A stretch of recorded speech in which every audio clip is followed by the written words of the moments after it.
Welcome to your deep dive. Today, we're going to be diving into something that might sound kind of intimidating at first glance, emptiness, or Shunyata, as it's known in Buddhism. And right off the bat, we're not talking about nihilism or anything like that. Right, yeah. This isn't about saying nothing matters. It's more about, well, it's more about seeing reality more clearly. Oh, okay. Maybe even finding a little more peace while we're at it, you know. I like that. Yeah. So we're working with lesson 11 from what sounds like a whole course on this. Mm-hmm. Did I miss something? Should I go back and start at lesson 1? Nah, you're good. Think of it like joining a conversation at an interesting point. Okay. You can jump right in. I like it. Okay, good. I haven't missed any crucial plot points. Exactly. So Shunyata, emptiness, where do we even begin to unpack this? Well, maybe a good place to start is with how we usually see the world. Okay. It's like everything's separate, right? Like we Yeah. feel separate, like little islands. Totally. But what if that's not really the whole picture? Okay, so how does Buddhism approach this sense of separateness? Picture ocean waves for a second. Mm-hmm. Each wave looks like it's its own thing, right? Right. Like it's all part of one big ocean. Okay. So we might feel separate, but Buddhism says we're actually deeply connected to everything around us. That's a simple image, but it's powerful. Right. Yeah, and this lesson actually starts with a breathing exercise to kind of illustrate this, right? Absolutely. It's all about making that connection real, like right here, right now. Okay. When you breathe in, you're connecting with all of life. And when you breathe out, you're giving a part of yourself back to the world. Wow. Yeah, and it's subtle, but it's a powerful way to see that we're not really as separate as we think. It's amazing how something as simple as breathing can highlight that connection. Right. So if we're all interconnected, then how does that tie back into this idea of emptiness? That is where things get really interesting. Okay. Because emptiness or shunyata isn't about things not existing. Mm-hmm. It's about recognizing that nothing can exist on its own, completely independent of everything else. Yeah, right. Everything relies on something else to exist. I see where the wave analogy comes in now. Exactly. The wave can't exist without the ocean.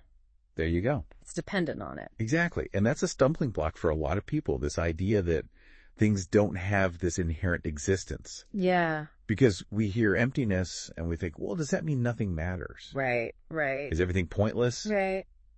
But that's not really what it's getting at. It definitely doesn't feel very nihilistic so far. Right. So how do we reconcile this idea of emptiness with the very obvious reality that things do exist, you know? It goes back to how Buddhists define emptiness. Okay.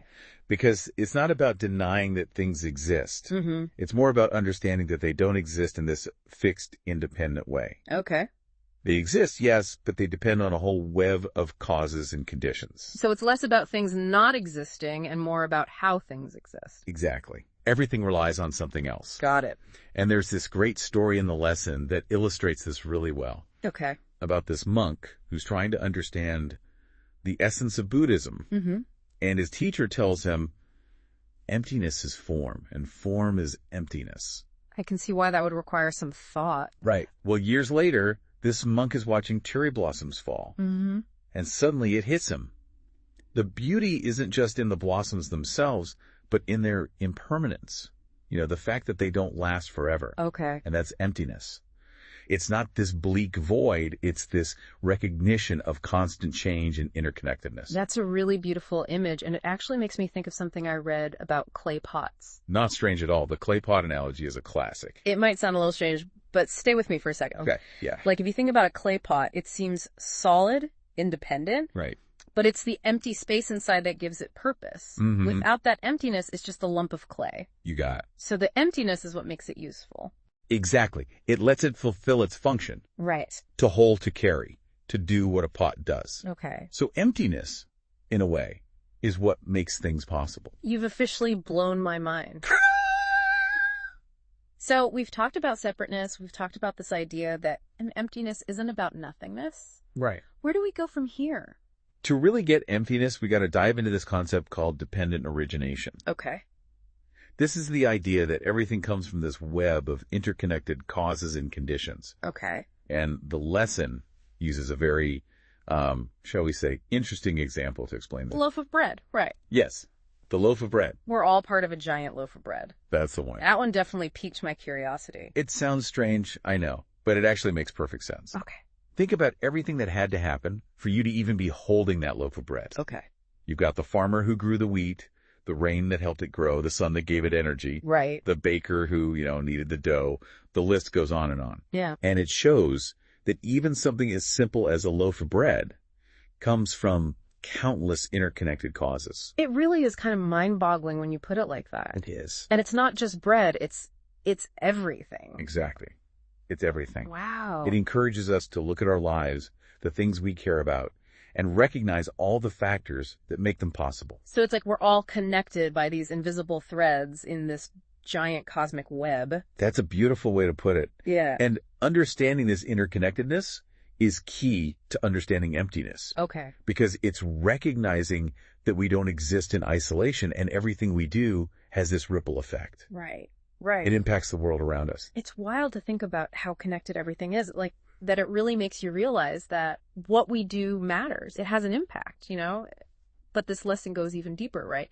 It talks about the self, which seems kind of different in Buddhism than how we usually think about it. Yeah, you're right. In Buddhism, instead of this fixed, unchanging self, there's the 5 aggregates. Right. They're key to understanding how Buddhism sees what it means to be a person. Can you remind us what those are again? I remember them from before, but a little refresher would be great. For sure. So the 5 aggregates are form, which is like our physical body, sensation, which is everything we experience through our senses, sight, sound, smell, taste, touch.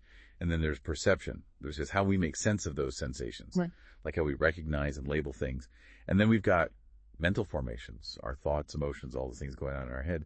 And lastly, consciousness, our awareness of everything we experience. Okay, yeah, that rings a bell. But how do these 5 aggregates connect to this idea of self? Or I guess the lack of a fixed self, as Buddhism talks about it. The key here is that these aggregates are always changing. They're interdependent in constant flux, arising and disappearing based on causes and conditions. Okay. Think of it this way. There's no unchanging essence, no soul that stays the same throughout our lives. We're always evolving, and everything we go through shapes us. That's a pretty different way of looking at it, especially when we live in a world obsessed with finding yourself. If we're always changing, then who or what is even doing the experiencing? Like, who's this I that seems to be there through all the changes? That's the million-dollar question. Yeah. And it gets right to the heart of what Buddhism wants us to understand. Okay. We get so attached to this idea of a solid, permanent me. Yeah. But if we really look at what we experience, we can see it's way more fluid and dynamic than that. So instead of this fixed me, Buddhism is saying it's more like a process. Is there like an analogy that explains this better? Exactly. It's a process, constantly changing. Huh. A good way to think about it is like a river. Okay. The water you touch one moment is different the next moment, right? Right. But it's still the same river. Ah, I see what you're saying. So ourselves are like that river, always changing, always flowing, never the same from one moment to the next. Exactly. It's a powerful image that helps us get this idea of impermanence even within ourselves. Yeah, that makes sense. And understanding impermanence is key to understanding emptiness, right? 100%. This is all super fascinating, but I bet our listeners are wondering how this applies to their own lives. How can understanding emptiness and impermanence and this ever-changing self actually help us in our day-to-day experiences? That's the question, isn't it? And this is where understanding emptiness becomes really practical. Because it's not just theoretical. It's meant to be a way of life, a way of approaching the world and everything we experience, right? Exactly. And the lesson highlights 2 big applications: letting go of attachment and cultivating compassion. Okay. These 2 practices go hand in hand, and understanding emptiness can make a world of difference in both. Let's start with attachment then. How does understanding emptiness help us let go of things? Is it just about accepting that we're going to lose everything eventually? It's deeper than that. It's about recognizing that clinging to things, whether it's possessions, relationships, or even ideas, as if they're permanent and unchanging, well, that's what leads to suffering. Because nothing is permanent, right? Everything's always in flux, as we've been saying. You got it. There's this story in the lesson about a guy who's heartbroken over a broken vase. Okay. And his teacher points out that the vase, like everything else, was always going to break eventually. Yeah. It's in its nature to be impermanent. Mm-hmm. It's our attachment to its permanence, our clinging to how we want things to be that causes us pain. That's a really good point. And it's not just about physical objects either, right? It's also about letting go of clinging to certain outcomes or trying to control every little thing in our lives. Exactly. That's a big one. Yeah. Understanding emptiness can help us navigate the ups and downs of life with more peace, more acceptance. Okay. We get that everything is in flux. Yeah. We can start to loosen our grip on how we think things should be and be more present with how they actually are. So it's about accepting change, not resisting it.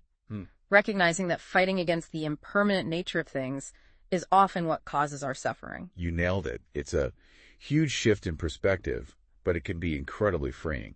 It allows us to move through life with more openness and acceptance, even when things don't go our way. That makes a lot of sense. Okay, so that's letting go of attachment.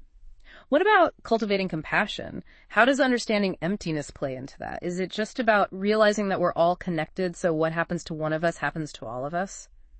It definitely starts with that understanding of interconnectedness. When we truly grasp that we're all part of this constantly changing web of existence, compassion just arises naturally.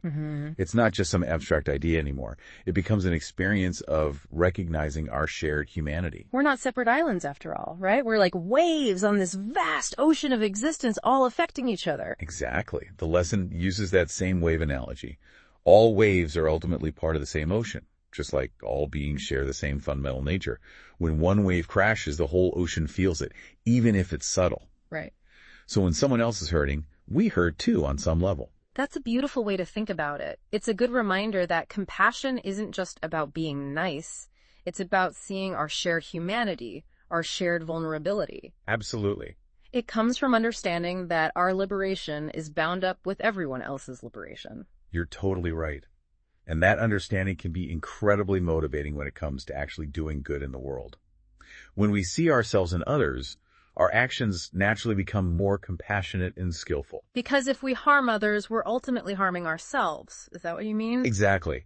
Understanding emptiness makes us more responsible for our actions and their effects on the world around us. We start to see that our well-being is completely intertwined with the well-being of everyone and everything. So we've gone from feeling like separate islands to being part of a cosmic loaf of bread to now riding the waves of existence together. Laughs us. Only on this deep dive. That's right. But we're not done yet, are we? The source material quotes the Heart Sutra. Form is emptiness. Emptiness is form. And I have to admit, that one really throws me for a loop. It's definitely a head-scratcher, but it gets to the core of everything we're talking about. It means that emptiness isn't separate from the physical world. It's the true nature of all things. So it's not about rejecting the physical world or denying our experience, but seeing its true nature. Yes. A nature that is impermanent, interconnected, and ultimately empty of inherent existence. You got it. It's about recognizing that everything is constantly changing. Like that cherry blossom analogy, the beauty is in the blossom and in its eventual fading. Right. It's about appreciating that fleeting nature of all things. And that connects to this idea of the middle way, right? Not getting stuck in extremes. Can you unpack that a bit more? I'm curious how that fits into this whole conversation about emptiness. That's a great point. Yeah. You're right. It's all connected. The middle way is about not clinging to extreme views like eternalism, which says things have this fixed essence, or nihilism, which says nothing matters at all. Instead, we try to find a balance, recognizing that while things appear to exist as independent and separate on a conventional level ultimately, they're empty of any inherent existence. So it's about finding a middle ground between those two extremes. Is there an analogy for this one too? I'm a very visual learner. Of course. A good analogy is walking a tightrope. To stay balanced, you can't lean too far in either direction.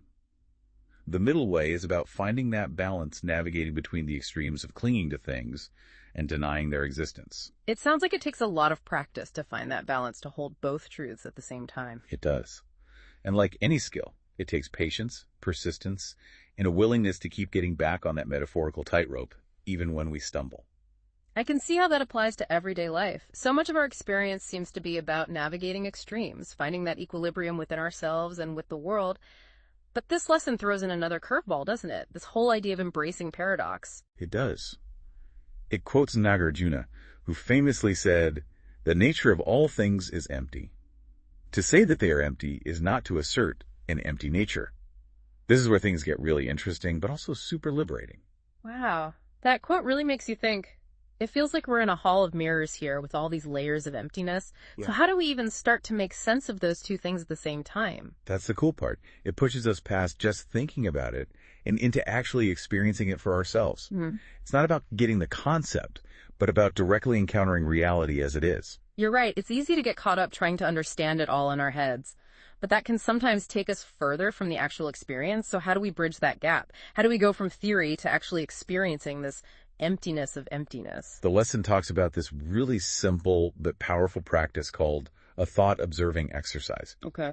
You find a quiet spot, get comfortable, and just watch your thoughts as they come and go. So kind of like meditation, but instead of trying to empty our minds, we're just observing what's happening, the coming and going of thoughts. Exactly. The key is to pay attention to the space between the thoughts, that natural pause where one thought ends and before the next one begins. The silence between the notes, is that kind of what we're looking for? Yes, that's the emptiness. Not a void, but a space of pure potential where everything comes from and eventually dissolves back into. I'm adding that to my to-do list for sure. But for those of us who, like me, appreciate a little more structure, what are some other practices from the lesson that can help us cultivate this understanding of emptiness? This lesson gets into three main practices: mindfulness, meditation, analytical meditation, and what it calls living with awareness. Okay. They offer a really great framework for bringing these teachings into our everyday lives. I'm familiar with mindfulness meditation, but can you give us a quick refresher on how it connects to emptiness specifically? Of course. Mindfulness meditation is all about being present in the moment. It often involves focusing on your breath as an anchor. And as you practice, you train your mind to be more aware of thoughts and feelings without getting carried away by them. You start to see their impermanent nature, how they rise and fall like those waves we were talking about. And then there's analytical meditation. That one sounds a little more, shall we say, intense. It can be. This is where we really dig deep into the nature of reality, breaking down concepts and emotions to see how they come up, disappear, and ultimately lack that inherent self or essence we often attach to them. The lesson uses the example of deconstructing an emotion like anger or joy. Okay. Instead of just getting caught up in the feeling, you explore it. Where does it come from? What led to it arising? What are the thoughts, sensations, even physical changes you experience when that emotion is present? So instead of just feeling angry, we're analyzing the experience of anger, trying to become more aware of those automatic reactions we have. Exactly. By examining them like this, we can start to see that emotions, like everything else, are impermanent and depend on a whole bunch of causes and conditions. They're not inherently us. That's fascinating. And what about living with awareness? That sounds less like a formal practice and more like a way of being. You're right. On the money. It's about bringing that mindfulness we cultivate in meditation into everything we do. The lesson talks about mindful eating, really paying attention to the tastes, textures, even where your food came from, appreciating each bite.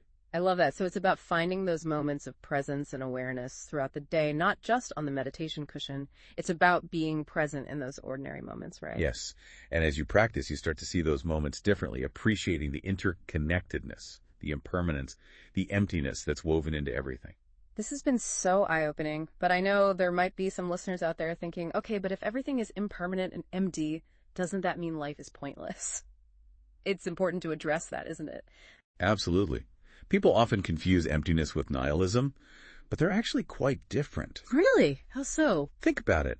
When we let go of the idea that things are permanent, solid, and independent, we actually appreciate them more for what they are: precious, impermanent, and connected.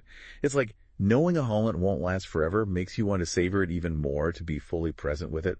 Just like those cherry blossoms, their beauty is heightened by their fleeting nature. Knowing they won't last makes them even more exquisite. Precisely. And just like those blossoms, all parts of our lives, even the hard parts, have this bittersweet beauty of impermanence. It's in realizing that things are impermanent that we can truly appreciate how precious this life is this very moment. That's a really beautiful way to look at it. And it makes me think of another potential trap. We've been going deep into this concept of emptiness, but we don't want to get too attached to the concept itself, do we? Great point. It's like we were talking about earlier about clinging to anything, even the idea of emptiness. The lesson actually mentions this. It's the emptiness of emptiness. It's like that analogy of the finger pointing at the moon. We don't want to focus on the finger. We want to see where it's pointing. Exactly. The goal is to directly experience emptiness, not just understand it intellectually or even worse, get attached to the label. It's a tool, not the destination. That makes sense. Now, we've been talking about emptiness as this ultimate truth, but what about our everyday experience? Those two don't always seem to match up. That's a really important point. Yeah. Buddhism talks about two truths: conventional truth and ultimate truth. Okay. Conventional truth is how we experience the world day to day. It's where things seem solid, separate, and unchanging. But on the level of ultimate truth, we see that everything is impermanent, interconnected, and empty of inherent existence. So both are true, just on different levels, like two sides of the same coin. Exactly. Yeah. The lesson gives this great analogy of a rainbow. From far away, it looks like this solid arch of color. Yeah. But as you get closer, you realize it's an optical illusion, just light and water droplets. Both perspectives are true, depending on how you're looking. Okay, that clicks. So after all this talk about emptiness, how do we actually live this? How do we take these teachings and make them part of our everyday lives? It's not about becoming some kind of emptiness expert overnight or expecting this huge transformation. It's about gradually incorporating these insights, changing how you see things, how you are in the world. And that takes practice, patience, and a lot of kindness towards yourself. So where do we start? What are some things we can do to integrate this understanding of emptiness into our daily lives? The lesson emphasizes how connected emptiness is to ethical action. Okay. As we understand interconnectedness more deeply, it naturally leads to more compassionate and skillful actions. Our actions start to reflect that understanding. So it's not just about what we think, but how we act. It's something to be lived out in our interactions with ourselves, with others, and with the world around us. Exactly. It's about aligning how you act with what you understand. There's a story in the lesson about a king who asks a sage for something that will make him happy when he's sad and sad when he's happy. Oh, I think I've heard this one. Doesn't the sage give him a ring that says, "This too shall pass"? You got it. It's a simple phrase, but it reminds us that nothing lasts forever. The good, the bad, the happy, the sad, it's all constantly changing. When we remember this, it can help us deal with the ups and downs of life a little easier. It's about finding peace in the midst of impermanence. Not by pretending it's not there, but by recognizing it's just the nature of things. Beautifully put. And that's a lifelong practice. It's not something we master overnight. There will be times when we forget, when we fall back into old habits of clinging and pushing away. And that's okay. The key is to keep practicing, keep coming back to this understanding and gently guiding ourselves back to that place of balance. And if we're finding it tough to do this on our own, is it okay to ask for help? Of course.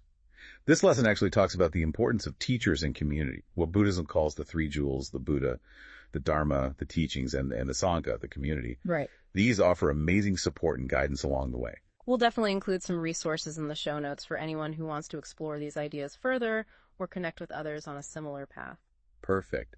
And remember, this is a journey, not a race. There's no need to rush or force anything.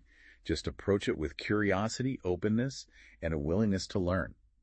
The Buddha compared understanding emptiness to the ocean, didn't he? It's a gradual process with these moments of sudden insight sprinkled in. Exactly. And those insights often come when you least expect them. Yeah. It could be while watching cherry blossoms fall, savoring a piece of bread, or just noticing the space between your thoughts. What a great way to wrap up this deep dive. To our listeners, thank you so much for joining us as we explored emptiness. We hope this conversation has sparked your curiosity and given you some food for thought. Remember, the journey is the practice. Be kind to yourselves, be curious, and keep exploring.